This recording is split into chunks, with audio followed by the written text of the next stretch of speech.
lying, hiding stuff. Okay, what's the opposite of that? Proactive talking, bringing up hard things, checking in on you ahead of time, making it right, giving you a different experience of being considered, of being included, of not being surprised. Is he doing that shit? Is he now doing that? Welcome to the Chill Polyamory Patreon-only live chat, where the first Sunday of every month at 8 p.m. Berlin local time, I take a moment to welcome all patrons €3 and up to ask me anything that you want about non-monogamy, polyamory, life in general. I'm polyamorous for 13 years. It's going pretty well. I'm happy to share whatever I can. Take whatever rings true. Not all of it will. If you're watching this on YouTube afterwards and you want to join our chat next time, you can go to patreon.com/chillpolyamory. I believe the link will be up here. And it's like a way to chat for like a tiny fraction of the price of a session together. But if you do want a one-on-one session, I do chillpolyamory.com. So the first question that was sent to me, I want to ask for advice on how to practice self-care while seeing people casually. I want to treat the people I'm seeing with respect, while also maintaining a healthy level of distance. So yeah, I like this question because I think a lot of times it can be really tough to know, okay, we've agreed we don't want to build something together. We've agreed we like seeing each other sometimes, maybe infrequently. We like to play or have sex, but we're not like feeling, deeply like intertwined. And so that gets decided. Maybe you call it casual, If people call it casual, I still want to define that, because what does casual mean? And you can be casual and have clarity. Casual does not mean unclear. So if people are ever kind of using that to be distancing of oh, I don't want to talk about how I want to relate to you, then I think it's also kind of self-care or self-protective so that you're not in your head, so that you're not confused about what it is, to get clarity, And clarity, I literally mean, how often do I see you? Do I text you if I'm having a hard day? Or are you like the fifth person I would reach out to? Literally, what do we do? And this idea of what are we intimidates people into shutting down in a quote unquote casual connection. But I really encourage find a way to not be guessing and not be in your head. So that's my biggest thing with people that have a more fluid or less defined, arm's length, but they're, kind of connection that doesn't really have a social script in mononormative environments, right? And so we can have this stress of how do we be? If we're not on the relationship escalator, if I'm not hooking up with you for the end goal of living together and having a kid, then how do we stay here? What is that? And that can be relieving to a degree. Oh, I don't have to throw out this connection just because I don't want marriage with you. You know what I mean? That can be really nice, but it can also be a little stressful because we're so taught to go somewhere where is this going? So I think if you are able to connect with people who can also just level with you about that and have a conversation about it as plainly as I'm having it and just laugh about it or shrug it off or really take the power out of it, I think it can be really good to good feeling, but also good to yourself to clear the air in that way. It doesn't have to be something heavy. This question about treating people with respect but maintaining a healthy level of distance, can you talk to them about what would be respectful? Because like I said, no social scripts. So if somebody thinks that you not texting them after you hook up, if they think that would not be nice, but in your mind you're thinking, well, it's casual, I don't know them a text the next day. Can you talk about that, right? What does respectful look like for this person particularly? Because people will have different hopes or expectations or assumptions, frankly, of how it should go. So yeah, I think that can be really relieving to not try to figure it out in your head. And there's not really a universal answer. It's really decided between the two of you or the three of you or however many. So I don't know what a healthy level of distance is So that could be something to ponder of what does healthy distance mean? Does it mean that like if you're noticing you're really anxious and you want to talk to them all the time and it's like set off some sort of trigger in you that they're not getting back to you, like, is that what you're trying to avoid and you're like wanting that distance, you're not wanting to get as intertwined? Or is like healthy level of distance of like, I don't need to know all about what's going on in your marriage. Like, I'd like to be over here and be your like weekend party play person. Like, I don't want to get into it. What does distance mean? What are you hoping to avoid? What are you hoping to not do with this person? And when we take like the concept of like distance or casual, when we actually name it and we like paint a picture of it and we like, say like, what are we doing? You know, what actions are we taking? What words are we saying or not saying? I don't want to do this with you. Okay, great.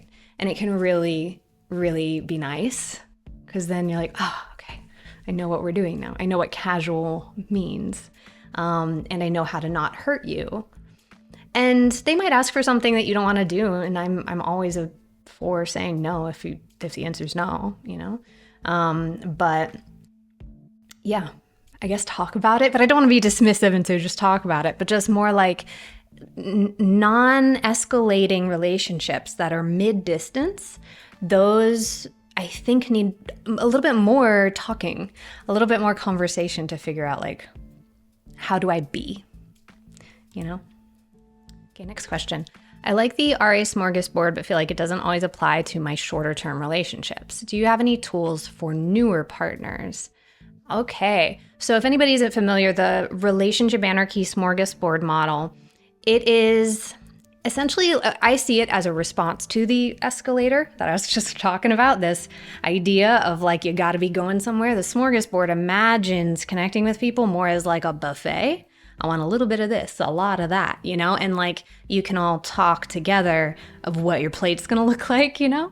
And that can be really nice. That I think that's why a lot of people, even if they don't consider themselves relationship anarchists, like just the whole concept of breaking it down in that way can be really helpful. I think even in monogamy, but especially in non-monogamy. So, but they're not wrong. Like the RA smorgasbord, if you look at it, does have some like focus on longer term life building of like, do I want, you know, cohabitation with you? Do I want spiritual connection with you? Do I, like, there's a lot of big questions that I think people get into when they are a bit more certain that they want to be interdependent in some way, you know? Like, you don't have to be, but it doesn't really, like, if you're dating someone for a few weeks, the smorgasbord model is not really asking the questions that feel relevant yet, you know, or could be just too heavy for how new this connection is, or you need more information, like you need to know them longer, but you still want to get clarity. So I think, let me pull up the RA smorgasbord model real quick and see if I can freestyle possible like alternatives. Okay, so I pulled up the RA smorgasbord here, and there are a lot of different bubbles like, okay, for example, financial. Here it's talking about, do you want shared property? Do you want shared bank accounts? Things like that. But I think there is an adaptation at the newer connecting level of like, do I pay for dinner? You know, of like, what feels right here? Because if somebody makes like 6 figures and the other person doesn't, like, does that person pay for dinner more often? So it's a smaller, tinier version of that prompt. Same with the prompt of like emotional support, for example. On the RA smorgasbord, it's like, are you the confidant? Are you the person that they turn to for like empathy and, you know, always being asked for advice? For a newer connection, emotional support is like, I don't know, if I'm having a hard day, like, would texting you about it be weird? I'm a very direct with people, like, so you'll find your own style. You don't have to communicate the way that I do. I'm just like, I just want to like cut to what I'm really trying to say, and it's not everybody's style. But some version of that, of like, I don't know, like, I like talking to you. If I'm, you know, kind of feeling sad, can I say hi, or, you know, whatever. That is a smaller version. It's just an example, a smaller version of the emotional support. So, yeah. like physical intimacy here? There, like, do you like to be touched in a certain way? Do you want to wait to have sex? Do you want to, like, so that would be my suggestion, is if you're really drawn to the RA Smorgasbord model, take a look at all of these bigger questions and be like, what's a baby version of that? What's an introductory version of that? And I think that could maybe be of service. Yeah, so hope that helps. All right, next question in the chat. How do you balance or manage when two partners have conflicting relationship styles? For example, when one wants a parallel style and another wants kitchen table. I might be asking this incorrectly. Hope this makes sense. No, that makes sense. My question is often, what is the motive? Like, people do want different things sometimes.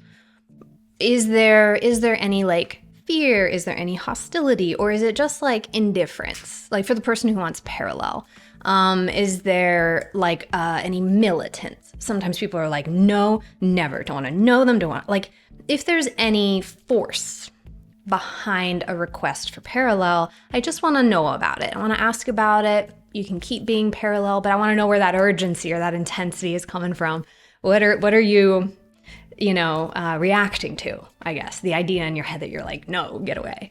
What is that? That can be valuable information.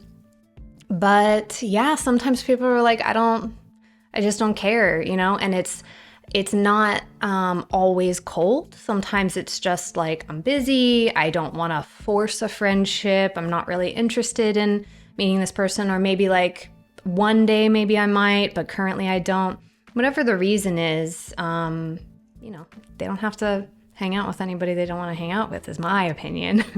A lot of people kind of insist and even have some forcefulness when it comes to kitchen table, or they're like, no, this is the right way to do things, and I don't feel that way either. I just don't think we should force anything. And so when somebody wants kitchen table and is like, it's not okay that I'm not meeting them and I should meet them, like, where's that coming from? If it is that degree of intensity, but any pushing for why, if we don't have kitchen table fully, then what? What are you worried about? If we don't have perfectly parallel, if you see this person sometimes, if you hear them on the phone when I'm on the phone with them, like if you get their presence in passing, if you say hi to them, is there flexibility there to be like organic, to not put up walls? You don't have to hang out, you don't have to be friends, but like if there's any walls, I try to break that down. And the same with if there's any like trying to force people to get along, force people, like if you want to be good at polyamory, you should hang out. I'm not saying that the people in your life are saying it this way, but I have heard these things. It's not really an exaggeration. Some people, have, even people who will call themselves anarchists will then use like militants to try to tell people what to do. And I'm like, do you know what the word means? Like, so everybody's got their own shit. What feels organic and what feels forced? Start there. And it can ebb and flow, but yeah, maybe a partner is uncomfortable that they don't know your spouse, for example.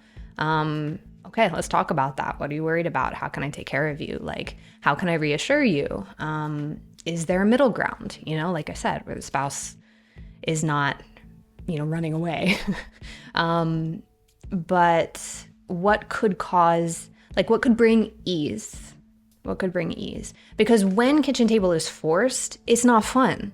If people don't want to be there, it's not going to be a good time. You can create the picture, you can look at it and it looks like everyone's in the room and it's like what you imagine. If they don't want to be there, it's going to suck. So like, again, not forcing it.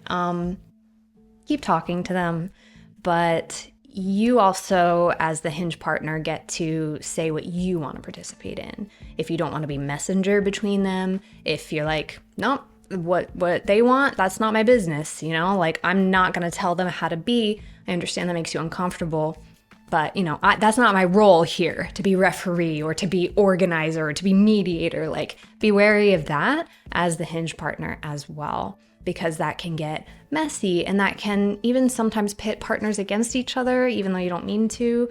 And anytime someone is like sending messages between partners, it always risks something getting lost in translation. So if there's distress, sometimes I encourage partners to like figure it out yourself. I don't know. Do you want to go talk to them? You're your own person and they can tell you no, but like, do I have to be in that conversation? You know? So yeah, I don't think you need to be facilitator, in the polycule. I hope that that's helpful. When it comes to a big topic like that, I try to cover a lot of bases. Again, take what sticks and leave the rest. Next question in the chat. Do you think some people are just not cut out for polyamory? I'm not the arbiter of who can do what, you know? Like, I'm here to talk about, you know, like just to... Sometimes people will put my opinion as like a decree or just because I'm on a screen, you know, just because I'm comfortable in front of a camera. And I've been doing this for a long time. Like, I don't want to minimize the fact that I do feel I have something to give and I'm not the voice. I'm a voice, you know? And so I really want to encourage people to look inward and ask like, is polyamory and the work required to have a good time? Is that work I want to do? Rather than someone from the outside looking in saying, you're incapable. I'm not a fan of that, you know? I've had plenty of people in my life tell me what my inner world was like, tell me what I was capable of or not, be discouraging of me, and years later realized, oh, that wasn't true at all, you know? So I don't really want to say that. I think if a person in general is unwilling or unable to be honest, like proactively honest, like I'm going to tell you hard truths honest, they can struggle with it, but they might still be capable, right? Like, it's not easy. We have to break patterns or we have trauma or whatever. But like, if a person just fundamentally is just like a compulsive liar, that's gonna be hard, man. Like that will be a problem. If a person is just disinterested in giving you care or giving you reassurance, that's gonna be hard, you know? And so I don't know. If people are anybody unwilling to collaborate, I'd say don't be polyamorous. You have to collaborate in monogamy too, but it's a little bit simpler with one person. If you're completely unwilling to collaborate, like even solo polyamory, people collaborate. You team up on like, what is it that we do and at what distance, da da da da da. Like collaborating, you don't have to be, you know, responsible in any particular way, but like, are you willing to talk and have empathy and, you know, work together? So that is that's my thoughts on that. But okay.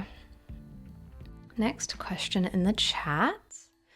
It's not really a question, but me and my partner of almost 3 years broke up a few days ago. I'm so sorry. I mean, even if I haven't finished your question, but like, even if it's something that you want, there's grief. 3 years is a long time. Continues, it made me notice that I still have some mononormative beliefs. While I know I can design my relationships any way I want, I was really scared about breaking up and losing the good parts of the relationship.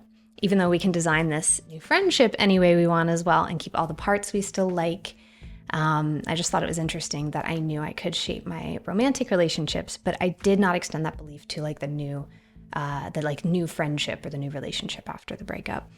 Yeah, I mean, going back to like the smorgasbord idea, it's the same thing, right? Like if we're saying, oh, I can't need romantic things from you. It is messy, we fight, like I can't need that from you. So let's try and, you know, dial back wanting that from each other. And that's easier said than done. Sometimes people need like physical distance or take full breaks. I'm not recommending any particular thing for you, but like sometimes people just need a reset and to break that pattern and just like be like, okay, now I'm coming fresh. But sometimes people have ease in like the flow of like just like letting some stuff go.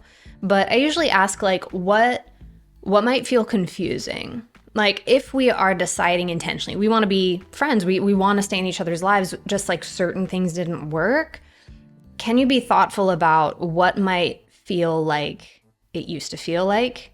You know, if we hang out in that place at night, if you call me a pet name, you know, if we do this activity or if you speak to me that way, it feels like it used to feel. And sometimes it even feels good and it feels like a pull back to like longing again. If there's longing, if there's yearning, if there's distress, if you're feeling like kind of some like I'm back there, that's good information. And just pay attention to that, because we want to have clarity. Like when people say, let's just be friends, or just like removing romance, what is romance? How do you experience romance? How do you experience yearning or, wanting in that way? And go from there. So that's not a cut and dry answer. Everybody kind of has a different, even partner to partner, there's different things that might feel romantic, And I empower people also to be like, pause in the moment of like, oh, wait, I was just imagining us in the future again. I was just future tripping on us. Like maybe one day we can be back together, whatever. Like if you notice that your mood changes, your temperament changes, you feel like it's crossed some kind of line, doesn't mean it's bad. It's just good to notice. And do you want to keep that line? Do you both want to keep that line? And if yes, do you need to stop doing some stuff, even if it feels good? Like, I love cuddling with you. I think I can't right now. I know I cuddle with some friends, but when I cuddle with you, it feels different. I can't, So that's also the hard part of trying to evolve out of like needing some things from people or committing to some things with people, is like you're letting go of the highs and the lows. And you really want to let go of the lows, but the highs will like have a siren song, seducing you back in. And it's a package deal. It's a package deal, right? So just remember, play it all the way through of like why you're doing this, and checking in. Is this still, do I want the package deal? Yeah, it's nice to have that freedom of just not having it be an all or nothing, Sometimes we can get a little overboard, or I'll say like sometimes people who are working to not throw people away or are working to find how can I know you in some way, sometimes we keep people around that we maybe shouldn't for too long. And I'm not saying this of you, it's just like a related thought that I've kept people in my life for years that I was like, I think I need to not know this person altogether. And because I was trying to like find all of these different ways of, could this work? Could that work? What if we try this? Like it was also prolonging my grief of the breakup, because the reality was with that person that I needed a full breakup. So I think also just be mindful of that, of like, is there any, in forming a new friendship or in forming like a new idea of how this will look, is there some peace and clarity? Is that like coming from some certainty of some kind, or is it ringing true? Is it feeling good? That's good to know.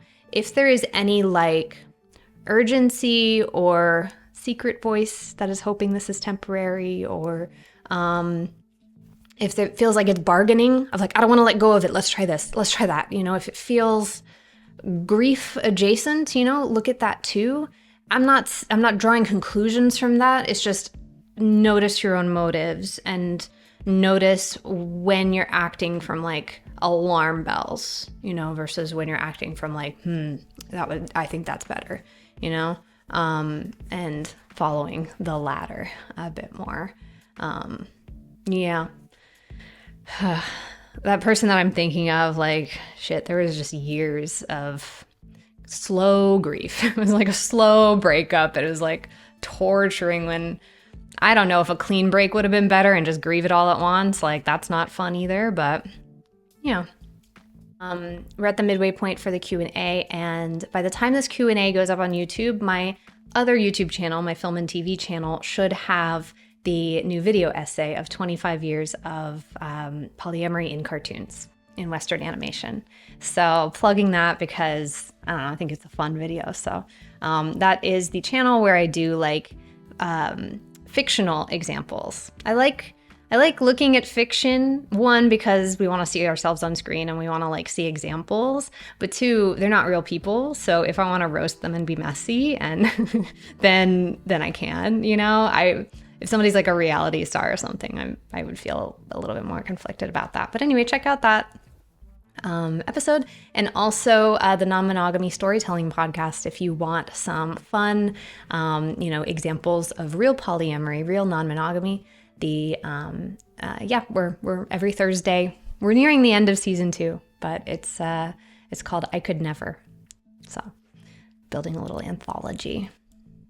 Okay, next question. Feel like I'm not sure if I answered this question before. I'll answer it again. Maybe I'll answer it in a new way. Next question is, in polyamory, is it okay for something to be just ours? Now, I get asked this a lot, and usually my response is why? Motives. What are your motives? Like, sometimes people want something that's just ours because of like fear of like, oh, well, if we have this, then that means I'm special. That means I'm safe. Like, I can hang on to the fact that you don't do this with anyone else. Like, I can root my security in that. When I'm spiraling, I can go back to that thought and it anchors me, right? Like, that can be tricky because it's like what we want with people can evolve. And so if the desire for something to be just ours, if that is like a lifeline in any degree, that can be unstable long term, because if your partner ever realizes they'd like to do that with someone else, then that's incredibly destabilizing because your lifeline, can the lifelines be something else, rooted in how you treat each other, rooted in your own patterns, rooted in trust that your partner's not going to drop you, right? Like, the marker of like possessing an activity or possessing a place, like I'm not trying to put shade on it, because some people like, if everybody's fine with it, that's great. But if that is intended to give security and safety, just be wary. Like, that's a bit riskier in terms of like having like a drop at some point. Maybe not, I don't know your situation. So yeah, that's a question, but something to be just ours. Sometimes you only want something with one person. Like, I think that is the realest way that I see it play out, is like being with a partner is like, I only want a DS connection with you. Like, this other person would like it. That person talked to me about it. I personally don't want that. It's not enforced. It's coming from like organic desire. Like, apparently this is nice. I only want that with you. And when it's freely chosen, beautiful, Maybe it hurts some feelings, maybe the optics of it. Sometimes people are like, the optics of exclusivity, even in a smaller way, right? You're not exclusive in the whole relationship, but like exclusive in a subject.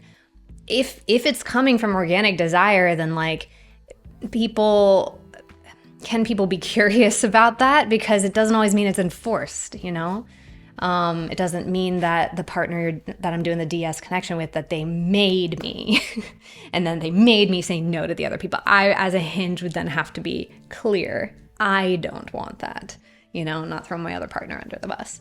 So yeah, I think that that's fine. And also I think there's like smaller things of like bids for connection that at the very least would warrant a conversation. Okay, so I've had plenty of people be like, I don't care if you fuck them, but if you watch our TV show together with them, betrayal, cheating, what I mean? That's a thing. What is like a ritual? What is like a cute small thing that you're bonding over? A place you always like to go, or a restaurant that, you proposed at, or anything that feels significant. Maybe you don't have an explicit ownership of it, but it feels emotionally significant. And so to be cavalier with that and be like, oh yeah, I finished the season, I binged it on my date, like, that would hurt because we were connecting over that, And can that be a conversation? That's the thing, is like, people can do whatever they want, but can there be sensitivity to any sort of like inviting other people into a moment, into a place? Can there be sensitivity to the person that's important to?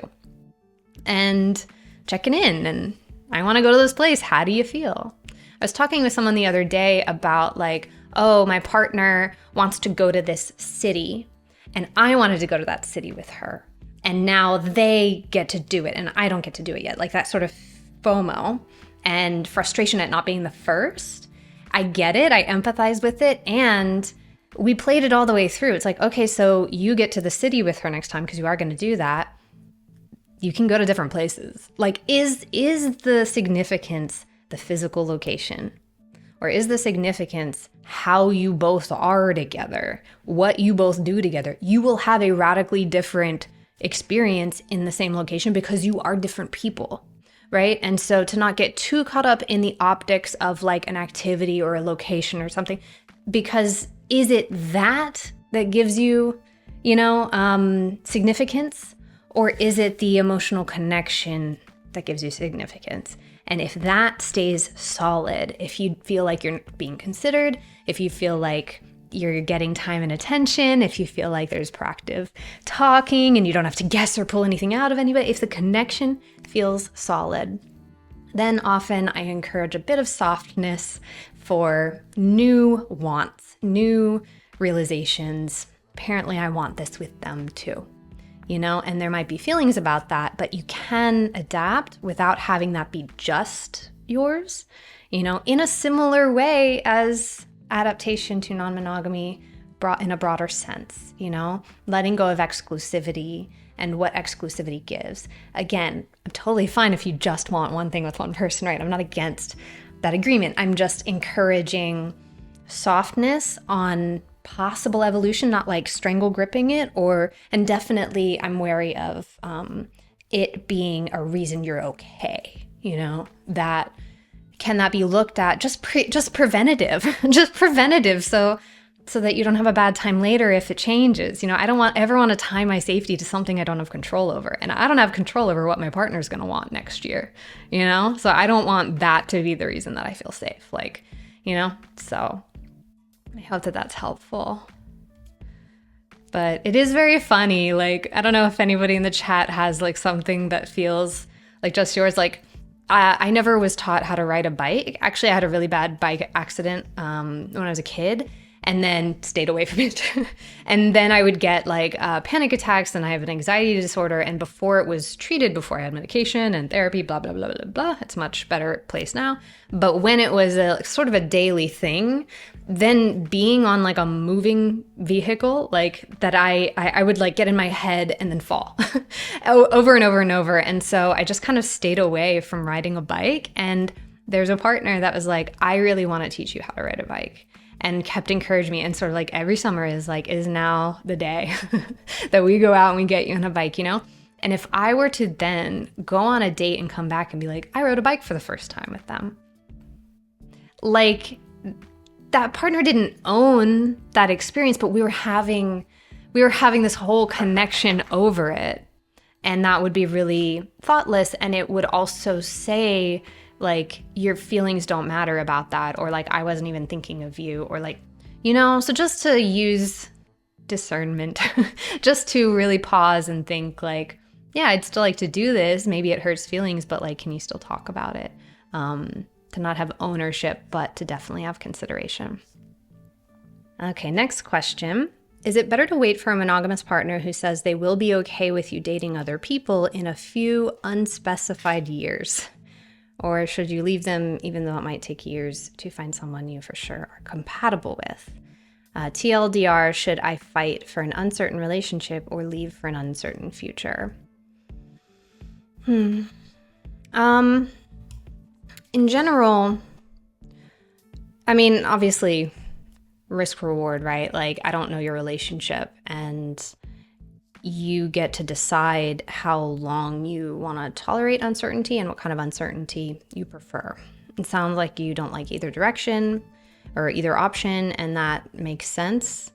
And if you are certain you want non-monogamy and there is an expectation that one day you'll be able to do it, really think through the interim between today and one day. What does your day-to-day look like? What does your week-to-week look like? When you find somebody cute, like, how do you feel? Is there any resentment starting to build? Is there any impulse to pressure the person? Like, hurry up or do the work or here's a book or here's a podcast. Like when somebody says I will be okay with you dating other people in a few unspecified years. You know, if you're certain you're not monogamous, do you want years of hoping? And maybe you do. Maybe the day-to-day is just so great in every other way with this person and you would prefer, you know, and you can check in with them and see like, okay, can we at least have a plan of like what that looks like between here and there, of what steps we're taking. You know, are we talking about insecurities? Are we going to couples counseling or whatever? Are we fixing whatever might be an issue if we welcomed more people into our lives? Like, do we want to feel more stable on some things? Like, there's plenty of things that if it feels like one day, but you definitely want to stay together, can there be some kind of imagining of between point A and point B, you know, and agreeing on that together. And then that can also make the uncertainty feel a little bit more clear because you're like checking in at consistent intervals. You're checking in at intervals to be like, okay, we set this small goalpost. How are things going? And if there continues to be like resistance or avoiding it, or just it's very clear that they don't want it, then that's good to know, you know? And in that way, with those smaller touch points, you can also get a sense sooner if one day is ever going to happen, you know? And so that remains an option. If that collaboration, if imagining that like working towards that goal, if that's actually not something that they want to do, or if they're like, one day I'll want to work on that, or keep kicking down the can down the road, then of course you have the option to go out and live how you want to live. Like, what pressure would it relieve to leave? And what stresses might it add to leave? Same question in reverse, right? What pressure would it add, and what stress would it relieve to stay?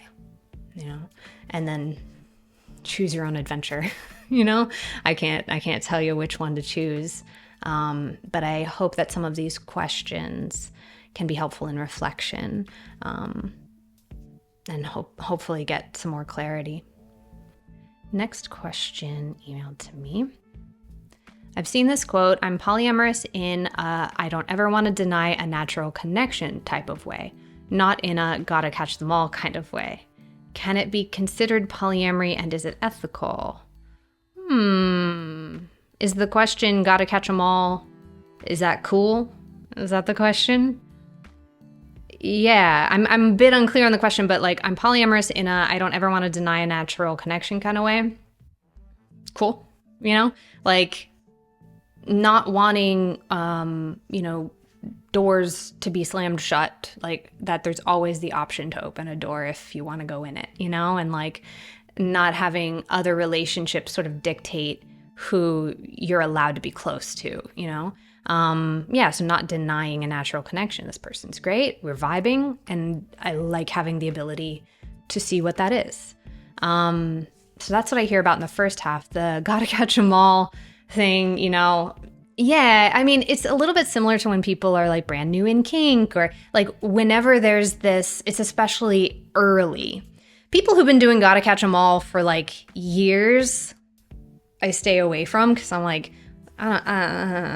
But there can be this enthusiasm, especially in the beginning, of like, oh my God, I get to live this way. Let's go. You know, I want this experience. I want that experience. This person, I've never been, you know, rock climbing before. I've never been out dancing, and this person's a ballroom dancer. Like wanting to live and wanting to bond and wanting new things, you know, and often that is taking the form of a relationship, and like binging, and sometimes, you know, taken in more than can be managed, you know, and that can often be like polysaturation. On the podcast, Ru Fayajala, I think the podcast episode is called "We're Gonna Need a Bigger Bed." because they had a point where they had 9 partners, and they talk about that, of just like early on being like, gimme, gimme, gimme, gimme, gimme, gimme, gimme, you know, a kid in a candy store, yum, yum, yum, you know, and like, I get that enthusiasm. And they are people, you know, is the tricky thing, is that sometimes it can be a bit objectifying. You don't mean to, but if you look at it and you're like, oh, you're the ballroom dancing partner. I mean, would they be like, no, I'm a whole person who likes to do that sometimes? You know, like, is my entire identity being seen through the lens of what it gives you? You know, is my entire self like seen as an experience? So I don't mind having like, I don't have a problem with people who want like short-term connections or niche connections. We only do this thing together. That's fine. If that's like the only thing you do, if that the Venn diagram of like things you want to do, if that's the only overlap, great. That's your rock climbing partner, right? Like, but talk about it. You know, don't just put somebody in that box and collect them and then like sort of not consider the entirety of who they are and their needs and their hopes and dreams and how they feel after they hook up with you, and, you know, what their like family life is like the richness of what it is to be a 3-dimensional person, you know, and sometimes that can get lost in somebody binging experiences. So, you know, short-term play, fun, that's all great. Just talk about it, just agree upon it. And make sure that that's what they want to, and that nobody's going to get like hurt by them thinking, maybe I've met someone, and you thinking, oh, you're just this kind of partner. I'm putting you in that category. I've also seen plenty of couples, duos who are trying to open up, who are like, oh God. I saw this comment the other day also of a couple, of a man from a couple who was like, yeah, I want a partner for when my partner's unavailable. And I want to be able to like hang out when I'm lonely. And I have a huge issue with that, right? Of like thinking I want a supplemental person. Now, again, talk about it. You're both grown. If they're into it, cool. Present it that way though. Be real. Because what can be shitty is like, okay, we're hanging out. Oh wait, now your partner decided to not go on that date, so they're staying home, so now our date is canceled because you don't need me, right? Because you're not lonely, you know?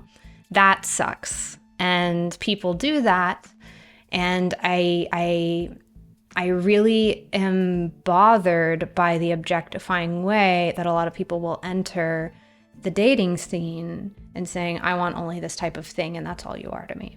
So if that's happening, pause, look inward, and consider being on the other end of that. Try to empathize with like receiving that, because it sucks, you know? Next question. My question is, my partner, him feels intimidated by me and my sexual bravado and being poly. How do I figure out if it's a me issue or just him feeling insecure? He's tried to make me jealous and has felt upset when I haven't risen to it. Ooh. I don't really know where to go from here, but he's known me for years, so I don't understand where this is coming from. He's tried to make you jealous? Like, what is he trying to do? You know? Like, when I was talking to Vico Ortiz from Our Flag Means Death, they were talking about like culturally, like this element of getting messages from like family and stuff of like jealousy equals love. Jealousy is how you're shown love. And sometimes people grow up with that message. And so I don't like, you know, necessarily demonize the impulse, because it's just wrapped up in all of the mononormative, like what you were raised to think is something to do. But like, if your partner's trying to make you feel scared that your relationship's gonna end, that's kind of what forcing jealousy is, right? Of like, I'm gonna, you know, make it seem like you are in danger, you know, and I'm upset that you didn't feel upset. Ugh. Why?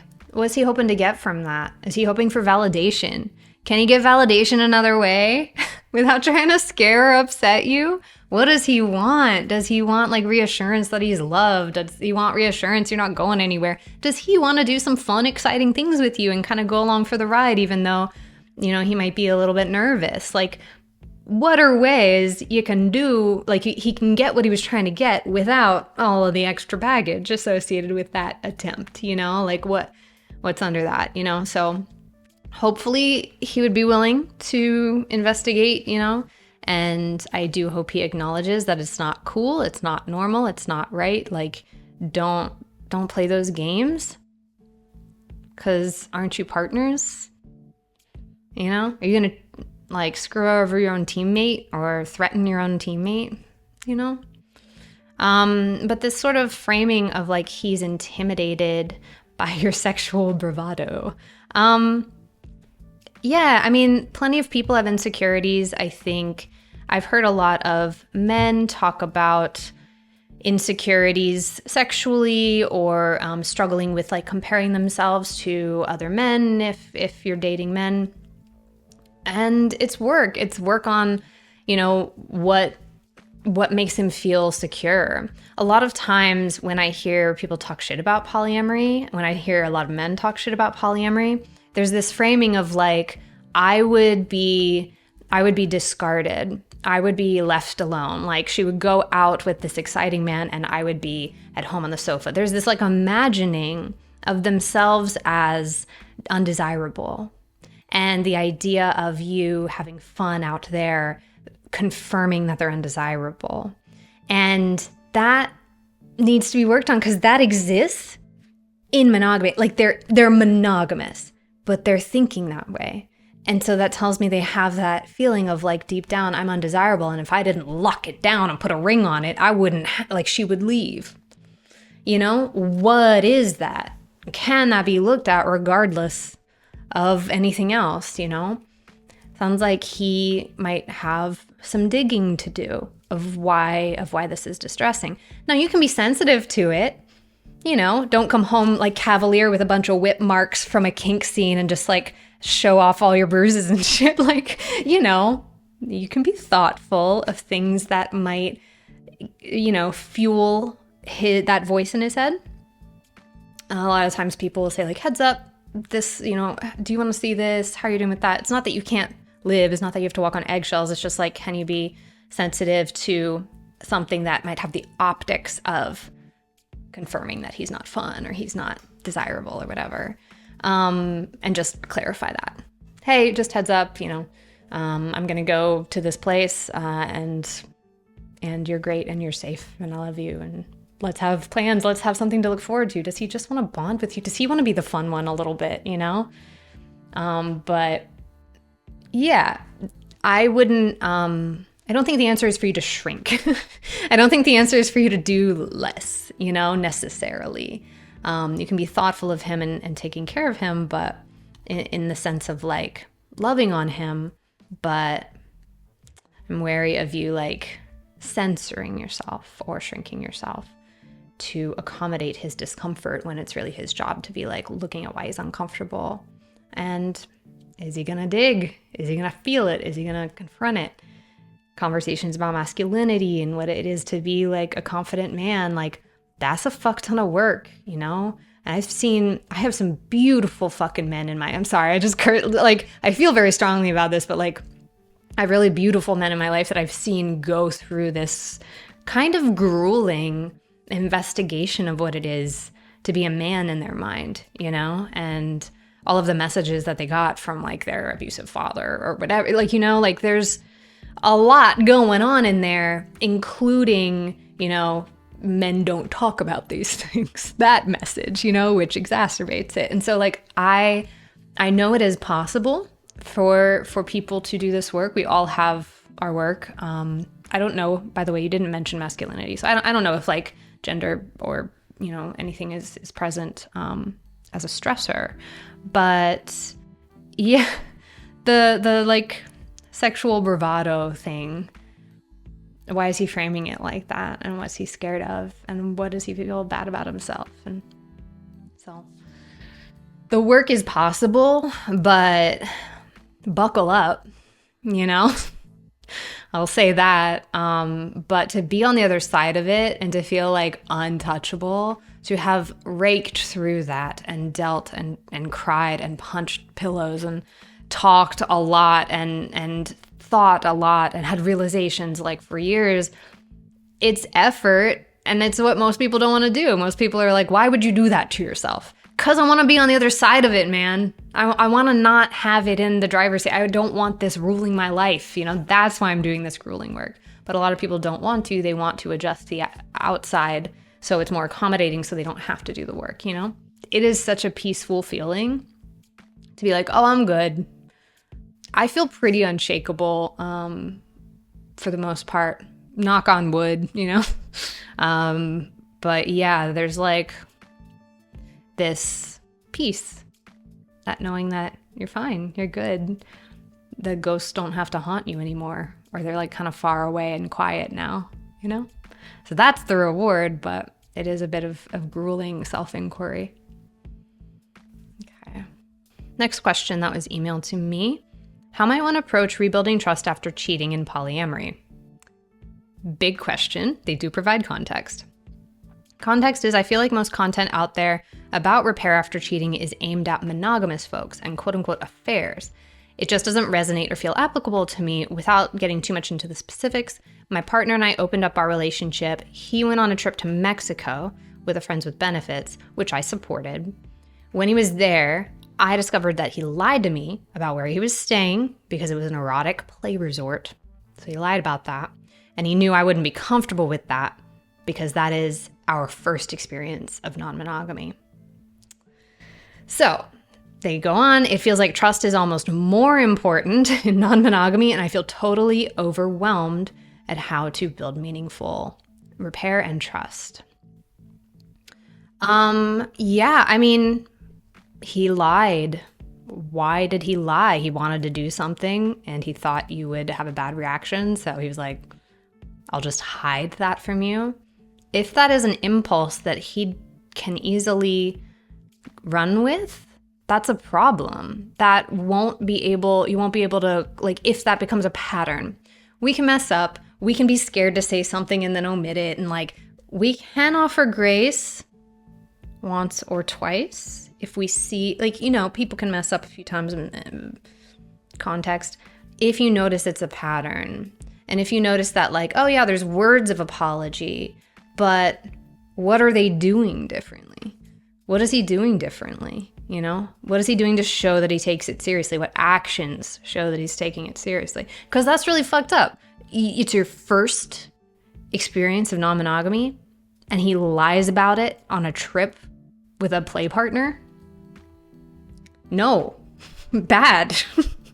I rarely am like, stop it. But that's fucked up. That's cheating, so to validate you, because a lot of, coming back from cheating stuff is about all or nothing. Like you're saying, monogamous content of completely cutting that other person out of the picture. And maybe that is, sometimes that is the agreement, but there's a bit of all or nothing, and there's a bit of couple centricity as well, or a lot of primarily couple centricity in monogamous resources. If I could oversimplify, I've offered this before, but I'll offer it again. If I can oversimplify, when I think about repair from broken trust, what is the theme of the broken trust? The theme of lying, hiding stuff, right? That's in general the action that broke the trust. Okay, what's the opposite of that?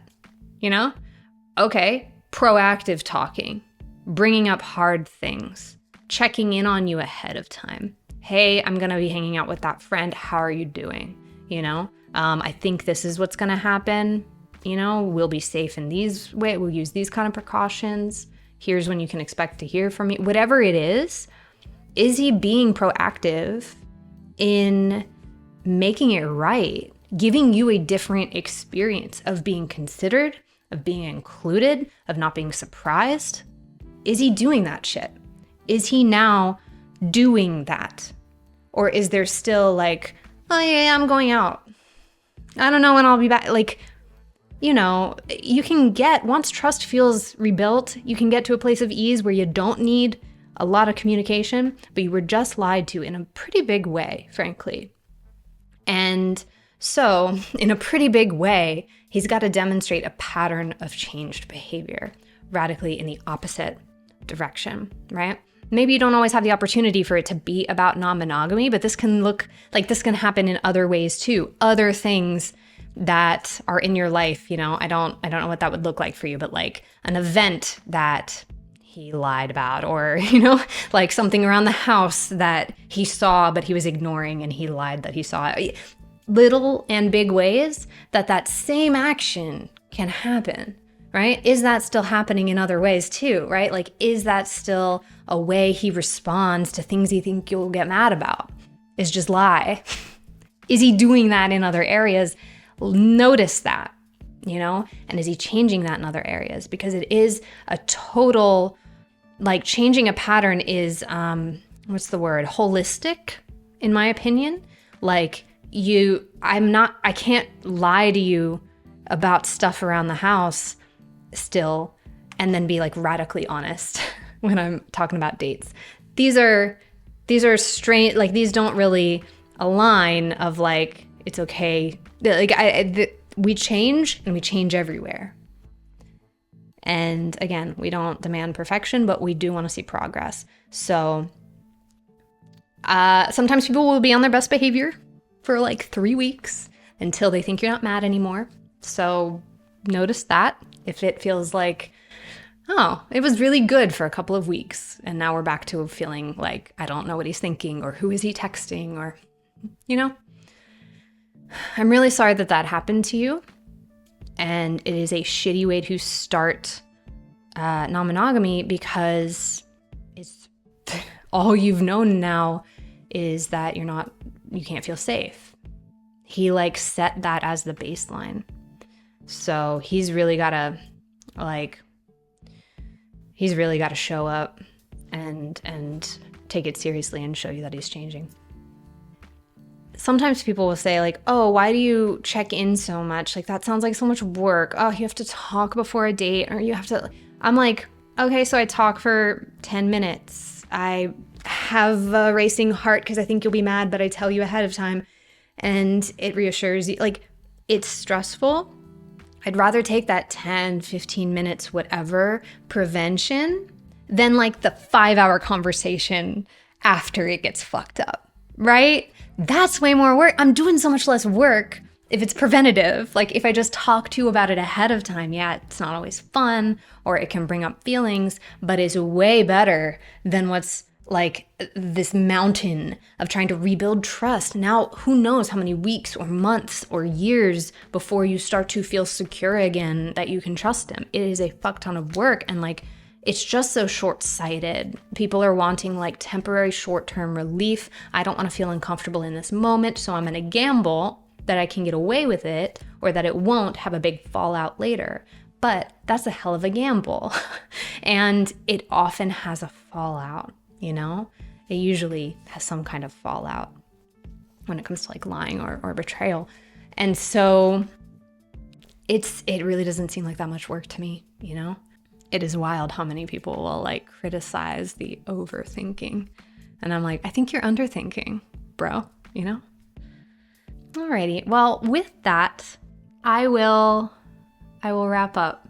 Thank you so much for being here. Thank you so much for supporting me. You know, Patreon is how I pay my bills. It's the bulk of my income. So I'm really grateful for you. And it's very cool to have like 500 people paying my rent. It feels like community is literally supporting, you know? And so that fills my heart and makes me so happy to the best of my ability, like give back, because so many people, you are supporting me. So anyway, thank you for being here. Hope you have a lovely day, and I will see you soon. Alrighty, bye-bye.